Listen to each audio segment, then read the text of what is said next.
Friends, welcome to DCB biology. Myself Ashwini Jain Kaur और हम देख रहे हैं ट्रांसपोर्टेशन 10th बायोलॉजी का 5th chapter that is life processes, जिसमें हम पढ़ने वाले हैं transportation in human being. In previous video tutorial हमने ये डिस्कस किया है कि ट्रांसपोर्टेशन इंपॉर्टेंट क्यों है। क्योंकि ट्रांसपोर्टेशन के थ्रू मटेरियल का एक्सचेंज होता है, ट्रांसपोर्टेशन होता है, न्यूट्रिएंट्स को पहुंचाया जाता है सेल्स तक और सेल से वेस्ट मटेरियल लेके उसको एक्सक्रीट आउट किया जाता है फ्रॉम द बॉडी, राइट। अब हम बात करेंगे कि ह्यूमन में ट्रांसपोर्टेशन होता कैसे है। When we talk about the human, तो ह्यूमन के पास एक फ्लूइड कनेक्टिव टिश्यू है जिसे कहा जाता है ब्लड। ओके, जो ब्लड है ये क्या है? Fluid connective tissue. एंड इसे फ्लूइड कनेक्टिव टिश्यू क्यों कह रहे हैं? टिश्यू का मतलब होता है ग्रुप ऑफ सेल, तो इसमें सेल्स प्रेजेंट है जैसे कि RBC, WBC, platelets, right. Fluid क्यों कहा जा रहा है? क्योंकि ये जो होता है बनता है प्लाज्मा से। प्लाज्मा अबाउट 90% ब्लड का कंपोजिशन होता है, जो लिक्विड पोर्शन होता है जिसमें protein, fats, lipids, amino acids, sugars, मतलब डिसॉल्वेबल सब्सटेंसेस होता है। एंड ये ऐसा टिश्यू है जो पूरे बॉडी में स्प्रेड होता है, पूरे बॉडी को कनेक्ट करने का काम करता है, इसलिए इसे फ्लूइड कनेक्टिव टिश्यू कहा जाता है। नाउ द थिंग इज कि ये जो हमारा ब्लड है, ये ब्लड तो फ्लूइड कनेक्टिव टिश्यू है और इसी के थ्रू ऑक्सीजन, कार्बन डाइऑक्साइड जो है भेजे ले जाते हैं। डाइजेशन होने के बाद न्यूट्रिएंट्स जो है वो ब्लड में मिक्स होते हैं और फिर भेजे और लाए जाते हैं। बट क्वेश्चन अराइज होता है कि पूरे बॉडी में, कंप्लीट बॉडी में ब्लड भेजा कैसे जाता है, ब्लड को ट्रांसपोर्ट किया कैसे जाता है? तो ब्लड को ट्रांसपोर्ट करने के लिए हमारे पास एक स्पेसिफिक सिस्टम है जिसे कहा जाता है सर्कुलेटरी सिस्टम। यही ऐसी सिस्टम है जो पूरे ब्लड को पूरे बॉडी में सर्कुलेट करती है। That is why it is called as circulatory system. और जब ये सर्कुलेट करती है तब वो एक्सचेंज ऑफ मटेरियल करती है।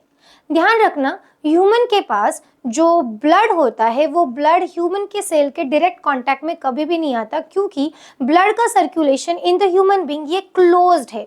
क्लोज सर्कुलेटरी सिस्टम है, मतलब ब्लड वेसल्स के through, like arteries, veins and capillary के थ्रू ब्लड फ्लो करता है। जितना भी एक्सचेंज होना है वो ये होता है from the wall of blood vessels, ठीक है। इसलिए इंटरनल ब्लीडिंग जैसी कंसेप्ट आपने सुनी होगी।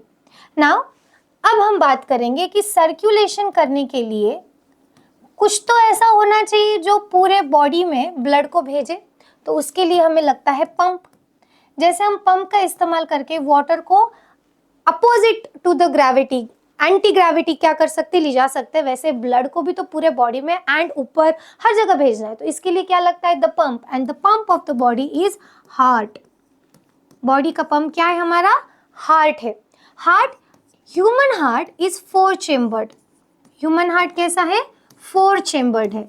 मतलब कितने कंपार्टमेंट है उसमें? 4 चेम्बर्ड, यानी 4 कंपार्टमेंट प्रेजेंट है।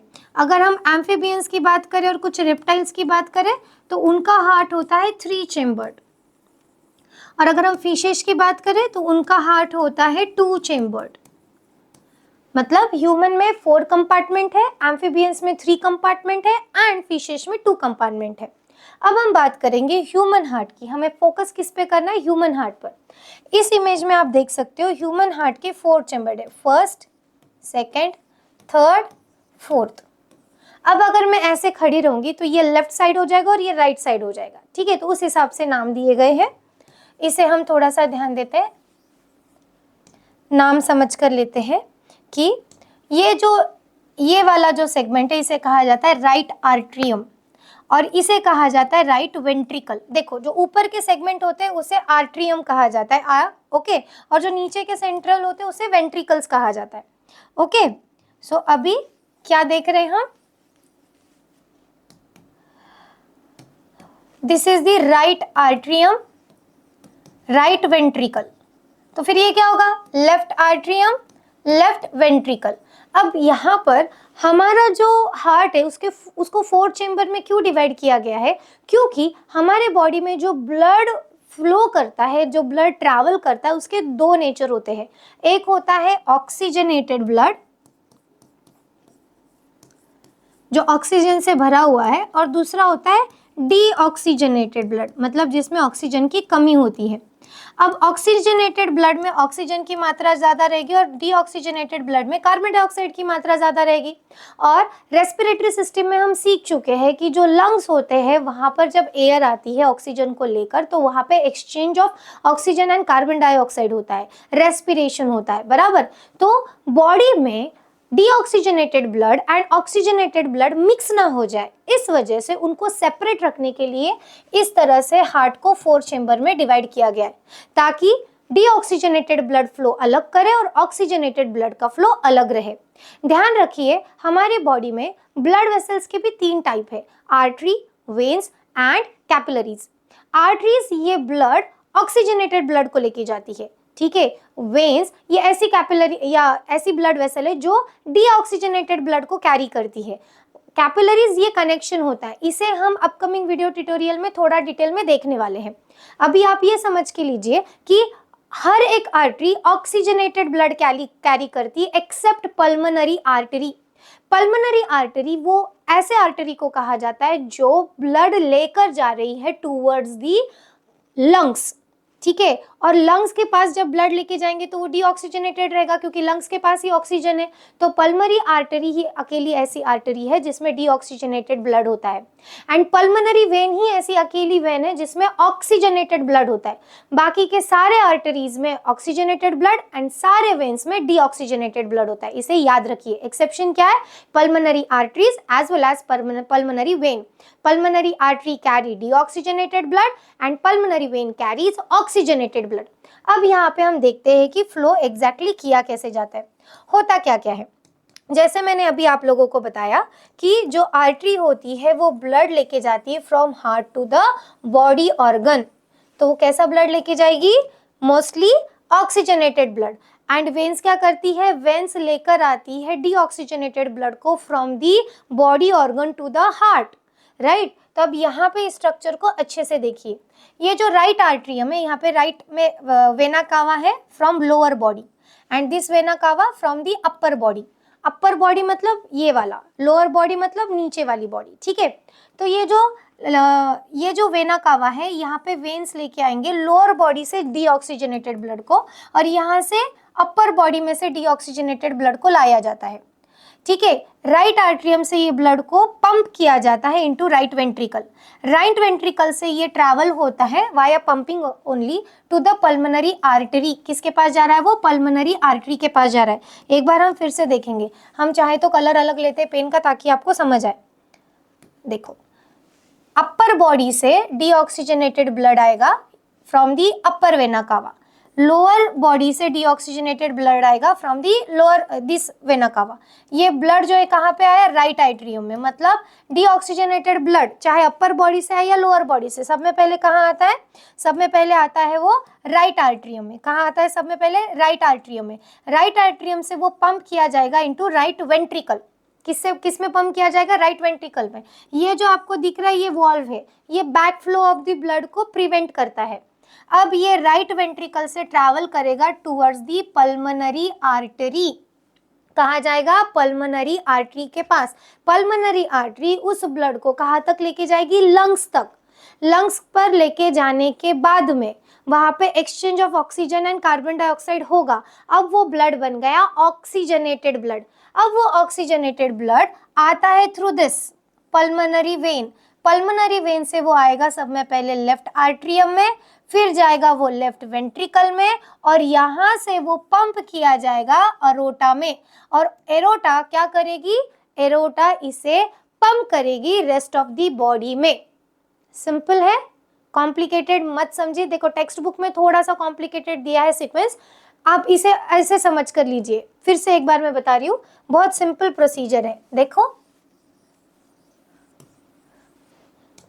डीऑक्सीजनेटेड ब्लड आया इनटू द राइट आर्टरियम। सब में पहले कहाँ आएगा डीऑक्सीजनेटेड ब्लड? राइट आर्टरियम में आएगा।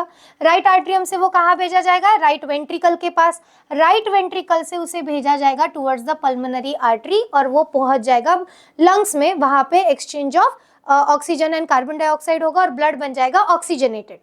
डन। यहाँ तक इस सेगमेंट का काम खत्म हो गया। अब क्या होगा? पल्मोनरी वेन से ब्लड आया, वो ब्लड कैसा रहेगा? Oxygenated blood. किस में आया वो सब में पहले?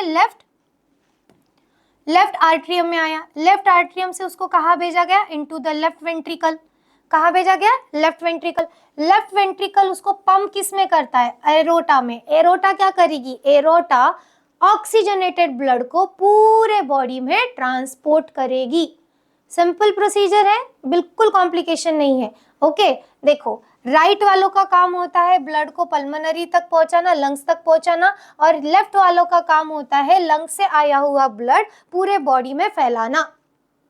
ओके, तो इस तरह से यहाँ आप देख सकते हो कहीं पे भी डीऑक्सीजनेटेड और ऑक्सीजनेटेड ब्लड मिक्स हो रहा है क्या? कहीं पे भी ऑक्सीजनेटेड और डीऑक्सीजनेटेड ब्लड मिक्स नहीं हो रहा है। ऐसा क्यों?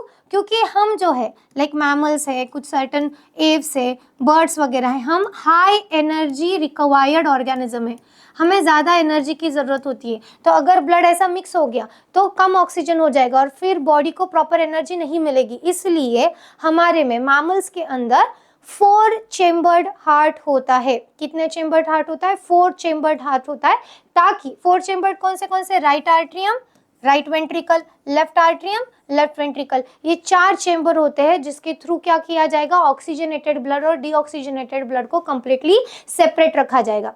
अगर हम बात करें कुछ एम्फीबियंस की, तो उनके पास 3 चेम्बर होते हैं, मतलब थोड़ा बहुत oxygenated and deoxygenated blood mix भी हो गया तो वो टॉलरेट कर लेते हैं।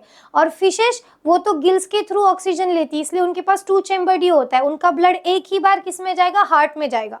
यहाँ तक आपको समझ में आया क्लियरली? अब हम फिर से इसको समझ के लेंगे ये सर्कुलेशन कैसा है। अब इसमें हमने पल्मोनरी आर्टरीज और पल्मोनरी वेन्स को भी लाया और लंग्स के कैपिलरीज को भी लाया। अब हम देखते हैं कि एग्जैक्टली होता क्या है। ठीक है, तो नाउ स्टार्ट विद दिस। अब मैंने जैसे आपको बताइए लेफ्ट साइड क्या काम करने वाला है? ये वेन्स, वेना कावा याद रखो वेन्स से कनेक्टेड है, एरोटा याद रखो आर्टरी से कनेक्टेड है। ठीक है, तो अब देखो ये वेना कावा क्या कर रही है? Upper body and lower body दोनों तरफ से ये वेना कावा डीऑक्सीजनेटेड ब्लड ला रही है टू द राइट आर्ट्रियम। कहाँ पास कर रही है? Right ventricle. राइट आर्ट्रियम से कहाँ पास किया उसने? राइट वेंट्रिकल में, और उसके थ्रू उसको कहाँ भेजा? अब यहाँ आप देख सकते हो ये है पल्मोनरी वेन, इसमें भेज दिया लाइक दिस। एक सेकंड, पल्मोनरी आर्टरी में भेजना है। हाँ ये देखो ये पल्मोनरी आर्टरी में भेज दिया। Blue colour represents deoxygenated blood. ठीक है, ब्लू कलर किसे रिप्रेजेंट कर रहा है? डीऑक्सीजनेटेड ब्लड को रिप्रेजेंट कर रहा है। तो लेफ्ट आर्ट्रियम से लेफ्ट वेंट्रिकल के पास, sorry not left, right atrium से राइट वेंट्रिकल के पास जाने के बाद, ये देखो राइट आर्ट्रियम से राइट वेंट्रिकल के पास जाने के बाद ये डीऑक्सीजनेटेड ब्लड जाता है पल्मोनरी आर्टरीज में, और यहाँ पे एक्सचेंज ऑफ क्या होगा? Material, carbon dioxide and oxygen का एक्सचेंज हो जाएगा। अब ये आएगा from the pulmonary vein, pulmonary vein लेके आ रही इनटू इट लेफ्ट आर्ट्रियम, फिर भेजा जा रहा है लेफ्ट वेंट्रिकल, और अब ये जा रही है एरोटा में। एरोटा में ये जाएगी टुवर्ड्स द बॉडी। समझ में आया? अब इसमें ब्लड कितनी बार आया हार्ट में? 2 बार। एक बार डीऑक्सीजनेटेड ब्लड आया, एक बार ऑक्सीजनेटेड ब्लड आया, इसलिए इसे कहा जाता है डबल सर्कुलेशन। क्या कहा जाता है इसे? Double circulation. सिंपल है, क्या कह रहे हैं हम इसे? Double circulation. Is that clear? फिर से एक बार आपको मैं फ्लो बता देती हूँ, इसे समझ कर लीजिए। लेफ्ट वेंट्रिकल से हमेशा ऑक्सीजनेटेड ब्लड पास होगा, राइट वेंट्रिकल से हमेशा डीऑक्सीजनेटेड ब्लड पास होगा। आप लोगों को कंफ्यूजन क्यों होता है मैं बताती हूँ। हम जब ऐसे लिखने जाते हैं तो हमारे लिए this is the right side and this is the left side, इसलिए हम कंफ्यूज हो जाते हैं कि भाई राइट से लेफ्ट आर्ट्रियम कैसे आ रहा है, लेफ्ट से राइट आर्ट्रियम कैसे आ रहा है। हार्ट इस तरह से बताया जा रहा है, तो यहाँ बराबर लेफ्ट है और यहाँ बराबर राइट है। सीक्वेंस याद रखिए, राइट सेक्शन में कौन आने वाला है? Deoxygenated blood. लेफ्ट सेगमेंट में कौन आने वाला है? Oxygenated blood. Deoxygenated blood pulmonary arteries के थ्रू कहाँ भेजा जाता है? Towards the lungs. And pulmonary when से आया हुआ ब्लड कहाँ आता है? इनटू द लेफ्ट आर्ट्रियम, फिर जाएगा लेफ्ट वेंट्रिकल और एरोटा के थ्रू वो पूरे बॉडी में सर्कुलेट करेगा। Understood? So this is all about the circulation. This is all about what? Circulation. Is that clear? यहाँ तक आपको समझ में आ गया? कितनी बार ब्लड आता है in the human heart? 2 times. इस वजह से इसे हम क्या कहते हैं? Double circulation. क्या कहेंगे हम इसे? Double circulation. मतलब एक बार ब्लड आया, लंग्स के पास गया, दूसरी बार वापस आया, फिर बॉडी के पास गया. That is why it is called as double circulation. What it is called as? Double circulation. Okay, अब हम बात करेंगे ब्लड प्रेशर की, कि ब्लड प्रेशर होता क्या है और उसे कैसे मेजर किया जाता है. ओके ओके, तो अभी देखो ब्लड प्रेशर किसे कहा जाता है. अब जब भी ये ब्लड किसके किस में जाएगा? आर्टरी से लाइक आर्ट्रियम से राइट आर्ट्रियम से राइट वेंट्रिकल या लेफ्ट आर्ट्रियम से लेफ्ट वेंट्रिकल, ऐसे जब जाता है ना, तो यहाँ पे कॉन्ट्रैक्शन एंड रिलैक्सेशन करना पड़ता है, तभी तो वो आगे पंप किया जाएगा, है ना. तो उसे पंप करने के लिए कॉन्ट्रैक्शन एंड रिलैक्सेशन करना पड़ता है. तो ये कॉन्ट्रैक्शन एंड रिलैक्सेशन करते वक्त ब्लड का जो प्रेशर अप्लाई होता है ऑन द वॉल्स, इसे हम कहते हैं ब्लड प्रेशर. ये जनरली आर्टरीज पर ज्यादा अप्लाई होता है, वेन से ज्यादा आर्टरीज में प्रेशर ज्यादा होता है. इसलिए हम यहाँ पर ही क्या करते हैं, यहाँ पर ही ब्लड प्रेशर जो है वो देखते हैं. जब ब्लड प्रेशर देखो यहाँ पे आप देख सकते हो, सिस्टोलिक का मतलब होता है कॉन्ट्रैक्शन एंड डायस्टोलिक का मतलब होता है रिलैक्सेशन. तो प्रेशर कितना होता है? 120/80. ठीक है, इसको मेजर किससे किया जाता है? मेजर करने वाले डिवाइस का नाम है स्फिग्मोमैनोमीटर. इसमें मर्क्यूरी प्रेजेंट होता है और वो हमें बताता है कि कितना प्रेशर जनरेट होता है. नॉर्मल क्या है? 120/80. अगर 140/100, ठीक है, अगर 140/100 से ज्यादा, इतना और इससे ज्यादा, ठीक है, इतना और इससे ज्यादा अगर किसी का ब्लड प्रेशर होगा तो उसे कौन सी समस्या है? High BP. कौन सी समस्या है? हाई बीपी की. और अगर किसी का ब्लड प्रेशर ये 100/70 या 60 कंसिडर कर लेते हैं, इससे अगर कम है, ठीक है, तो उसे कहा जाता है लो बीपी. यानी उनकी बॉडी, उनका हार्ट सही से पंपिंग नहीं कर पा रहा है, बराबर प्रेशर जनरेट नहीं कर रहा है ताकि ब्लड पूरे बॉडी तक फैले. इसलिए लो बीपी वालों को या हाई बीपी वालों को चक्कर आ जाती है. ओके, बहुत सारे प्रॉब्लम्स अराइज होते हैं. तो यहाँ पर हमने देखा कि ह्यूमन में ट्रांसपोर्टेशन के लिए सर्कुलेटरी सिस्टम काम करती है. अब सर्कुलेटरी सिस्टम के कंपोनेंट हार्ट, इसको तो हमने देख लिया, बट उसी के साथ साथ आर्टरीज है, वेन्स है, लिम्फ है. तो इसके बारे में हम डिटेल में स्टडी करेंगे नेक्स्ट वीडियो ट्यूटोरियल, क्योंकि इसमें ही अगर हम पढ़ लेंगे तो आपको बहुत कंफ्यूजन हो जाएगा कि कहाँ से ब्लड आता है और कहाँ जाता है. सीक्वेंस को याद रखिए, इस तरह से देखिए, लेफ्ट साइड ये है, राइट साइड ये है. Right atrium, right ventricle, left atrium, left ventricle. Right atrium या राइट साइड में डीऑक्सीजनेटेड ब्लड आता है. कहाँ से आएगा? वेना कावा से. वेना कावा क्या करेगी? डीऑक्सीजनेटेड ब्लड वेन्स के थ्रू लाएगी इनटू राइट आर्ट्रियम, वहां से वो जाएगा राइट वेंट्रिकल के पास, पंप किया जाएगा टुवर्ड्स द पल्मोनरी आर्टरी, वहां से वो जाएगा लंग्स के पास.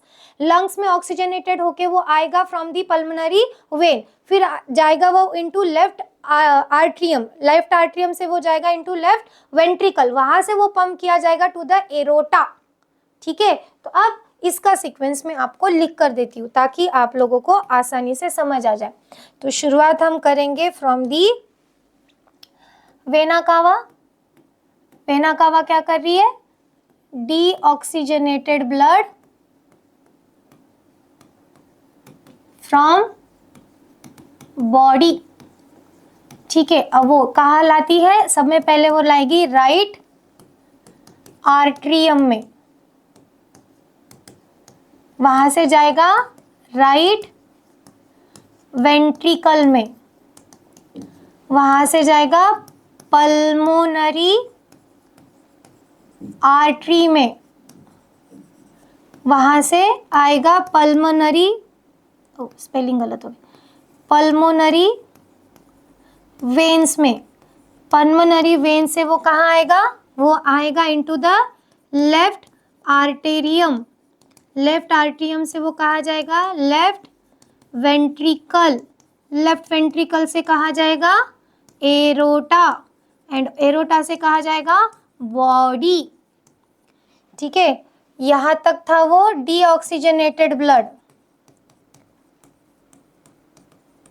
यहाँ हो जाता है ऑक्सीजनेटेड ब्लड।